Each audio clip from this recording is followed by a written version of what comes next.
All this has come out. Have you gone into Muslim organisations or Pakistani organisations? Are you getting any help or support from organisations? There have been some. It tends to be more individuals than organisations who have taken a lead in speaking out about this. There's an organisation called the Ramadan Foundation, which has been very, very critical and has tried to confront issues within it, the British Pakistani community. There have been individual imams who have spoken very strongly. One of them has even been holding workshops in West Yorkshire to try to educate young men. And I've heard public speeches that were given by the same scholar who was loudly not just condemning what was happening, but very openly saying this is a problem, we can't hide from it. Having said that, they are the tiny exception to the majority. The majority response has been to want this issue to go away, initially to deny it was happening at all, to suggest that the entire Muslim community is being demonised, or the entire Pakistani community is being demonised by highlighting the offences of what are clearly a subsection within that community. And one thing that's really important to acknowledge, I think, is for me as a white man, as a white British man, I don't feel threatened if somebody says most child sex abusers in this country are white men. Right. It's a different issue when you are from a minority group and you feel you're already under the cosh for all sorts of things that have got nothing to do with sexually abusing young girls, for terrorism and other issues. Right. I accept how hard that is, but as long as the instinctive response is just blanket denial or looking to blame somebody else, I don't think we're ever going to get to grips with this. Okay, so the community side is a bit muted or silence. Do you generally feel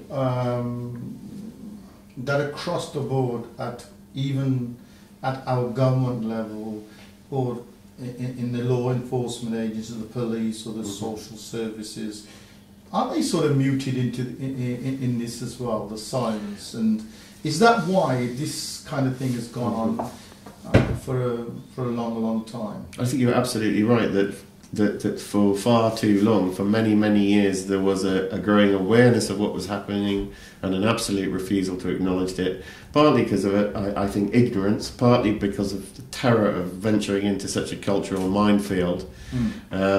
When we started researching this just over 2 years ago now, nobody would speak to me. Government, police forces, local authorities, social services departments, charities that were working with children.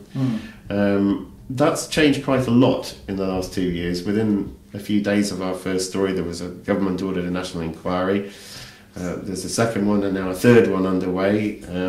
A new national action plan has been launched, and changes are underway. Andrew, why would that be? I mean, was it that they just didn't want to look at the findings that you find, and they found you threatening, or? I think they were scared. Initially, if you go back, and I've now had access to papers that from one particular part of the country that go back over a decade, showing that here was this is Rotherham in South Yorkshire. Here was an area where, going back to at least 1996, in fact, concerns were raised about young vulnerable girls being targeted by men. Actually, a group of men from one particular family, British Pakistani family. A Home Office funded research project comes out in 2002 and says 56 girls have links to 3 brothers from one British Pakistani family. 18 of them call one of them their boyfriend. Nearly all of them, of those 18, made pregnant by him. Right. And there you have the names of the men and of the children, and you watch the years go past, and they hold meetings quietly, internally. They write reports to each other, the police and social services. They never acknowledge publicly what's happening, and they don't do anything to stop it. Now, I can perhaps excuse in the early years what on earth is going on here sort of attitude, right, but not more recently. There was a terror of somehow giving anybody else the right to come back and say you are racialising this crime. Okay. This is crime, full stop, black and white. You can't say that this is one particular community that has an issue. And I think increasingly people are realising that that was the wrong attitude.